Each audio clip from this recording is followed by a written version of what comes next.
Hi, Allison. Thank you so Hey. much for being here. Yeah, it's great. Oh, Thank you for making this work. of course. I'm sorry that we had to do it this way, but we any way we can, Yeah. get you on camera telling your story about the amazing process making Blue to Blue. Happy to do so. Really quick, I think we need to let people know who you are. So, Alison Kozar, correct? Did I say Yep. it right? Yeah. Fabulous. I don't know too much about your backstory besides that you come to directing through the more technical side of theater. That's great. Do you mind like going into a little bit of that? Yeah. I started stage managing back in I want to say 2016. Just as part of school at Seattle Central College. This was before the Intimon partnership with Seattle Central, which is super cool. And I hope to help out with at some point. They have a technical theater and social justice program. Um, Super rad. Love it. Did that for many years. Found a script that I just kind of fell in love with back in 2018, and then around 2021, a friend of mine talked me into letting her produce it. Um, and just kind of like a lot of people in theater during lockdown, I feel like a lot of people went one of two ways. They either got out of theater or they went a little crazy and decided to do everything, and I was the second one. So before then, I'd done some lighting design, I'd done a little sound design, I'd done mostly stage management. I taught myself sound design and directing during lockdown. And I have definitely been privileged to steal from a lot of really great Seattle directors and directors from abroad who have come to do projects in Seattle, and I've stage managed with them. So yeah, I've worked with Intimon now. I've worked with the Shattered Glass Project quite a bit. I'm the board secretary for that company. And as of last summer, I'm company at the Annex. And we're so happy to have you. I know I've had the privilege of working with you on a few projects Yeah, already. Been lovely every time. I try. I hope likewise. Oh yeah, Hmm. always so much fun. Um, right now we're working on this really cool project. The reason we're here, Blue to Blue, and you are co-directing with Rowan, who I had the Yeah. privilege of talking to already. I have loved hearing about the process and experience from Rowan's side, but now I Yeah, will get to hear your experience. of And course. yay. um, so my first question for you, if you don't mind me jumping in, Yeah. is what is your directorial vision for Blue to Blue? I have the same questions for Rowan for quite a few of these, Nice. so I'm curious to see how they're going to be different. But Yeah. they're the same. Like, who y'all might be more in sync than even I could expect. I think you'll probably find that's the case. It's been a fun process. Directorial vision is always one of those things that make like hits my imposter syndrome. I was like, oh no, okay, I'm gonna pretend to be this. But ghost stories are my favorite thing. I love a ghost story. And just this grief, this feeling of carrying your ghosts along with you. That's exactly my wheelhouse. I love that. That was very much a very different story, but very similar to the shape of the story that I was telling with All New Cells a couple of years ago. And that's the script that I was talking about earlier that I fell in love with. Um, Christine has created this wilderness of grief that we're invited to wander through, and it's witchy and searching and slowed by invisible forces. But the world in Blue to Blue is very familiar and everyday. But it's mutable. It's circling the rituals we invent and the friends we make while we guide our ghosts through the wilds. One of the things that we keep coming back to is this sense of ritual and this guiding rule of everything we open will be closed again. And that has been guiding the entire process. I think Christine mentioned something similar to that actually. Like that's Yeah, that that came up very early in our talks about how we were going to bring this to the stage. I've sat in a few of the rehearsals and I heard that phrase used as a guiding light quite a few times in the direction, the Yeah. acting choices, and so I can definitely see that vision coming into focus. Yeah. Um, Yeah, I mean, I was a spooky little kid. We love ritual. We love the structure and ceremony of it. And yeah, it's always a circle. It's always close again at the end. So it very much fits with the shape of the story and the work that is being done in Blue to Blue. I love that. I love that. I I did the same thing to Christine. I was like, I love that to everything she said, but I'm like, I have this whole process. I've been in awe of everyone who's helped make it happen. And yeah, it is Yeah. being part of it's why I love doing theater and helping make these shows happen. And speaking of helping make this happen, you and Rowan together, leading into my next question, you both get to help each other through the directorial process by having your individual visions, but then bringing them together, and those differences and similarities creating something ultimately new and unique. I'm curious, how did your independent visions inspire the true vision that is Blue to Blue? I feel like even from the very beginning, we've always been on the same page for what we hope to see and achieve in Blue to Blue, like what the texture and atmosphere is for it. And again, this is a ghost story, and it's a story about healing with a wound at the center and catharsis at the end. And we're just, it's about abundance in terms of what it's like in the room. Rowan comes in with this sharp focus on movement work and character work. I've worked with some of the people that trained Rowan in a lot of that, so we're on the same page with some of that, even though they have the skill and I just know what I'm looking at. And then I've always just really been obsessed with finding all the secrets in a text and then seeding them in the cast minds and throughout the design. Like I was saying before, like opening everything that we open will be closed again. Everything has a callback. And we both just really I feel like this is a thing in a lot of theater, but you get different degrees of it. The degree to which Rowan and I are excited to tell story using every tool we're offered. Nothing's off the table until there's a hard no. And we get a lot of yeses at the Annex. And the result is so much bigger than I would have achieved on my own. And that's so much fun. It's one of the things I love about Annex is everybody's like, if you can make it happen, like Yeah. go for it, shoot for the Yeah. stars, because like Yeah, why not? we've been given a lot of freedom to create problems for ourselves, and that actually does create great theater and some stress, but it's Yeah, good stress. I mean, yeah, if you're not trying something weird, then like what are you doing? Yeah, exactly. Ah, um, okay, I'm gonna switch gears a little bit with the next question. So this show is very personal to the writer.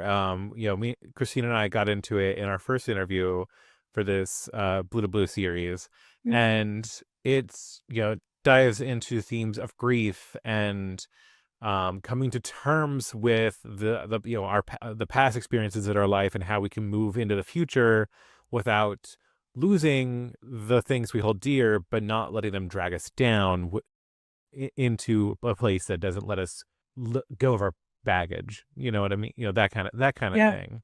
And so the curiosity that arises when doing that for any artist is how much of yourself you put into your art.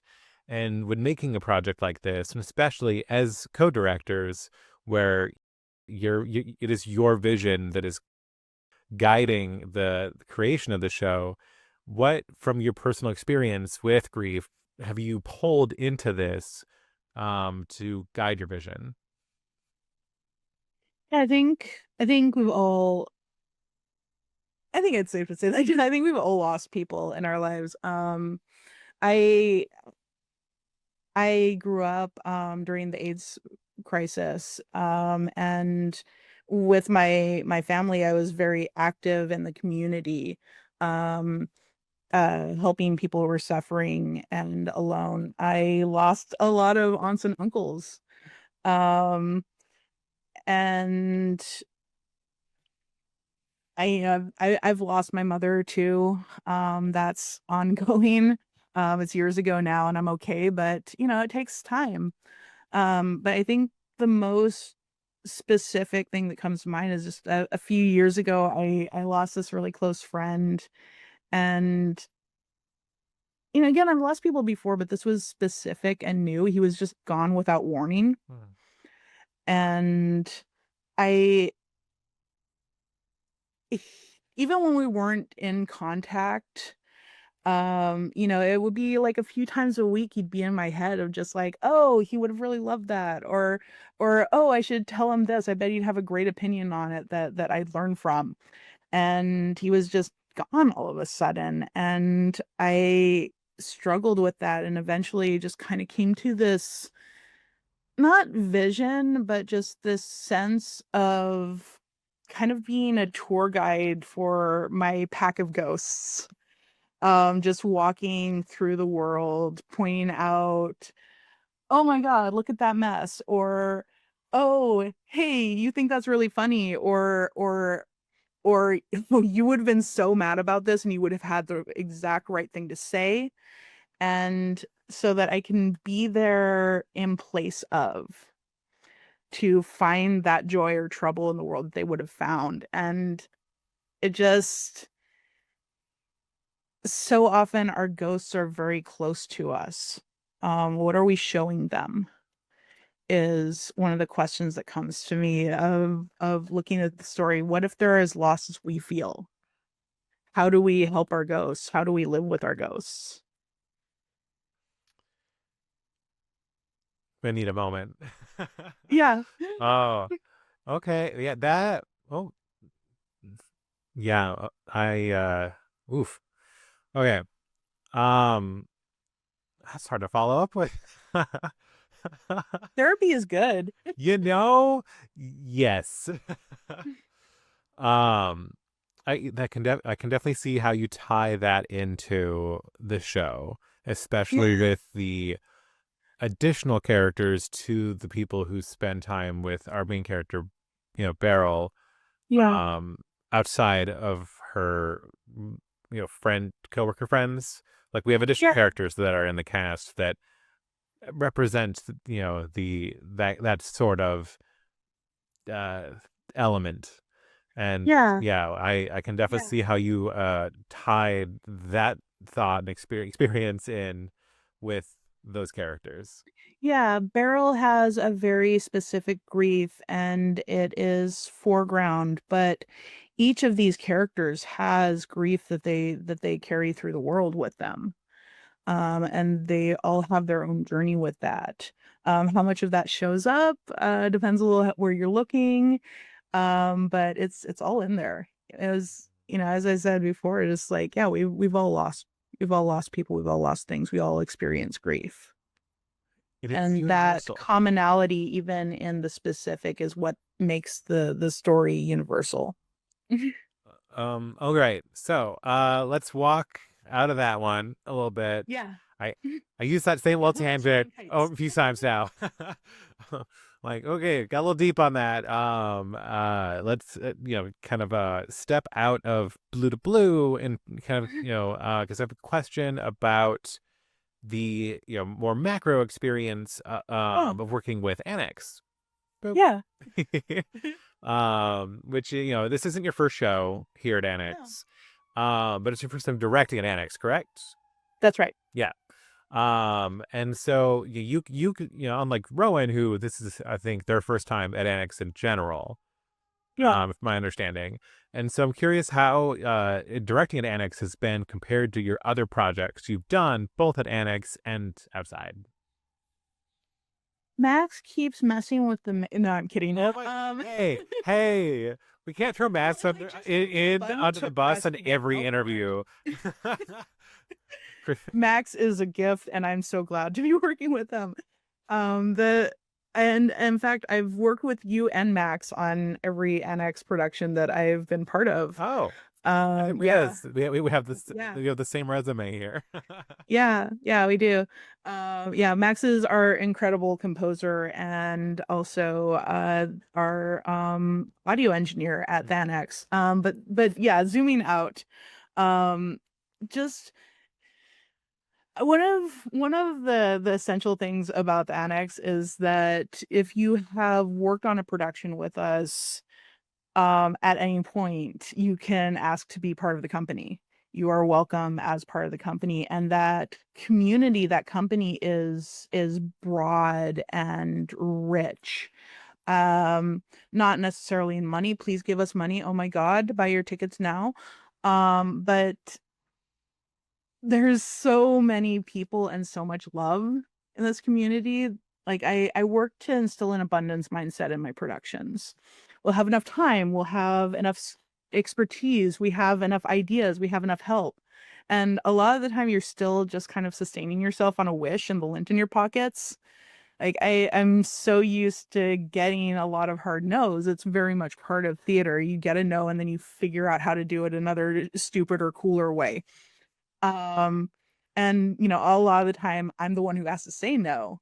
There were so few no's on anything that I've ever worked on at the Annex, but especially, or maybe it's more clear to me on this production as a director, um that we have the skills and the hands and the ideas and multitudes because we are the multitudes, and like all the challenges are met with brilliance. Like I can gush about this, I can talk about like the problems that we've created for ourselves by getting weirder and weirder and cooler. But we're figuring it all out. Again, we have multitudes, we have everything that we need. Please give us money. um More money, please. Money, please. yeah, oh my God, sponsor us. But what we can do with this love and this hard work, like that's core of my being. You can turn the entire world on love and hard work. So it's yeah, I would work with the Annex constantly if I could. Oh my God, I have one question left. It looks like. Oh, What is this? okay. How to get? Kind of got through a whole great conversation. So with Rowan, I asked what their favorite moment to play is, but for you, I'm curious. What would you like to the audience to leave with? What are they walking out from Blue to Blue in their hearts? Yeah, a renewed sense of community and that sense of having completed a journey. I Grief is so intensely personal, but healing is communal. We're all carrying grief right now, whether it's for people or the past or the world we thought tomorrow would be. And healing happens together. It's uncomfortable and vulnerable, but with help, we emerge bigger than we went in, shaky on new legs. Um, that's the main thing. And questions and again, community. Talk to people, share your grief, share your ghosts. Be enrichment for your troop of ghosts. I, as the marketing coordinator, on top of everything I do, apparently with this show, the "Share Your Ghost" tagline, I want to steal now, and I just want to go back in time and put that in marketing. Yeah, I want like a little pin. Yeah, we should have done this interview months ago. Hey, I I'm I did it kidding. as fast that cut. You're it's fine. It all happens when it needs to. I mean, I could have gone a little faster, but Oh yeah, well, and I could have done with not spraining my ankle, but you know, here we are. What is a production without some catastrophe at some point in it? So all right. Well, thank you so much for talking with me, Allison. yeah, thanks, Justin. Yeah, I'm looking forward to getting this show up on It's gonna be its so cool. feet, making it, ready to go, ready to see. And Build more coffins. we are good. Don't. I'm gonna have to edit that part out. The coffin is the realest thing in the show. The coffin is the draw. I mean, But like people don't know you need to know how many coffins. I don't know. Oh yeah, no, so many coffins, at least 4 Okay, well that makes it sound like there's a murder party afoot. next season. Oh, okay, okay. We're just every year we just have to have more coffins. Just More coffins. every Yeah, season more coffins. we're gonna up our coffin game every time. Okay, okay. Wow. I that's a new standard for Annex. But with that, thank you so much, Allison. It's just Feel better. I I look will. forward to see you soon. Bye.